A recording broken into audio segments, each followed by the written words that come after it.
Hello, എല്ലാവർക്കും സുഖമല്ലേ? ഇന്ന് ഒരു പൂക്കളത്തിൻ്റെ ഫുൾ വീഡിയോ ഒക്കെ എടുക്കണമെന്ന് വിചാരിച്ചതാണ്. പക്ഷേ മഴ ചതിച്ചു.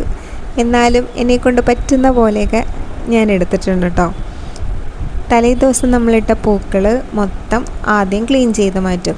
ഒരു ഫുൾ ഡേ നമ്മളിട്ട പൂവ് അങ്ങനെ തന്നെ ഉണ്ടാവും. പിറ്റേ ദിവസം രാവിലെ ആകുമ്പോഴായിരിക്കും നമ്മളിതെല്ലാം എടുത്ത് മാറ്റുന്നത്. വീട്ടിലൊക്കെ ആയിരുന്ന സമയത്തെന്ന് വെച്ചിട്ടുണ്ടെങ്കിൽ നമ്മൾ മുറ്റത്ത് ചാണകം നല്ലോണം ഇങ്ങനെ മെഴുകിയായിട്ടാണ് എടുക്കുന്നത്.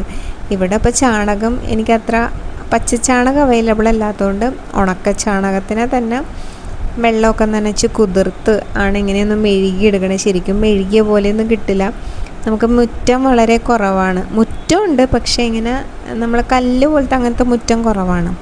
പുല്ലിൻ്റെ ഇടയിൽ ഇങ്ങനെ കല്ല് പോലെയൊക്കെ വെച്ചേക്കുന്ന ഏരിയ ആയതുകൊണ്ട് അവിടെയാണ് നമ്മൾ പൂക്കളിടുന്നത്. നമ്മുടെ വീടിൻ്റെ ചുറ്റുവട്ടത്തായിട്ട് ചെമ്പരത്തി, അതുപോലെ ചെത്തി, ശംഖുപുഷ്പം, ഇതൊക്കെയാണ് എനിക്ക് ചെടികളായിട്ടുള്ളത്, പൂക്കളായിട്ടിടാൻ വേണ്ടി, ഓണത്തിന് വേണ്ടിയിട്ട്. അപ്പോൾ എൻ്റെ കയ്യിലുള്ള ചെടികളൊക്കെ തന്നെയാണ് ഞാൻ റിപ്പീറ്റായിട്ട് ഇടുന്നത്. എന്നാലും നമുക്ക് ഭയങ്കര സന്തോഷം. കടയിൽ നിന്ന് മേടിച്ചിട്ടുള്ള പൂക്കളിടുന്നതിനേക്കാളും ഒത്തിരി സന്തോഷം നമ്മുടെ തൊടിയിലൊക്കെ നടന്ന് രാവിലെ നമുക്ക് എന്ത് പൂക്കൾ കിട്ടണോ ആ ഉള്ള പൂക്കൾ വെച്ചിട്ട് പൂക്കളിടാനാണ് നമുക്കൊരു സന്തോഷം. അപ്പോൾ രാവിലെ എഴുന്നേറ്റ് പൂക്കളൊക്കെ പറിച്ച് ഈ പൂക്കുടയിട്ടൊക്കെ പോകുമ്പോൾ കുട്ടിക്കാലത്ത് പൂവൊക്കെ പറിക്കാൻ പോയ ഓർമ്മയാണ്.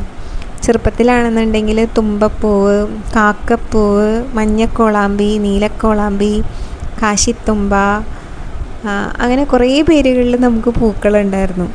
അതൊക്കെ തലേ ദിവസം തന്നെ ശേഖരിച്ച് കുമ്പിൾ കുത്തി ഓരോന്നോരോന്ന് സെപ്പറേറ്റായിട്ട് വെച്ചിട്ടാണ് പൂക്കളിടാറ്. എൻ്റെ വീട്ടിൽ പൂക്കളിടുമ്പോൾ എന്ന് വെച്ചിട്ടുണ്ടെങ്കിൽ ഒരു ദിവസം ഒരു പൂക്കളം, 2 പൂക്കളം, അങ്ങനെ എണ്ണം കൂടിക്കൂടി വരും.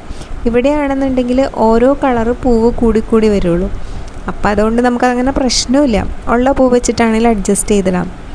പൂക്കളം ഒരു വിധത്തിലാണ് ഇട്ട് തീർക്കാൻ പറ്റിയത്. അപ്പോഴത്തേക്കും നല്ല മഴയായി. വേഗം പൂക്കളൊക്കെ ഇട്ടിട്ട് പോന്നു. പൂക്കളിടുന്നതിൻ്റെ ഫുൾ വീഡിയോ ഒക്കെ എടുക്കണം എന്ന് ആഗ്രഹിച്ചതാണ്. പക്ഷേ മഴ കാരണം കൊണ്ട് എടുക്കാൻ പറ്റിയില്ല. ആ പൂക്കൾ അപ്പോഴത്തേക്കും മഴയൊക്കെ വീണ് പൂവൊക്കെ ഇങ്ങനെ ചതഞ്ഞ പോലെ. എന്തൊക്കെയാണെങ്കിലും നമുക്ക് എത്രത്തോളം പൂക്കളം ഇടാൻ പറ്റണോ അതനുസരിച്ച് നമ്മളിടാം. നമുക്ക് ആ ഒരു ഓണം എന്ന് പറയുന്ന ഒരു സന്തോഷത്തിൻ്റെ ഒരു ഓർമ്മയാണ് പൂക്കളിടാം. ആ പഴയ പാരമ്പര്യം തന്നെ നമ്മളെപ്പോഴും കാത്തു സൂക്ഷിക്കുക.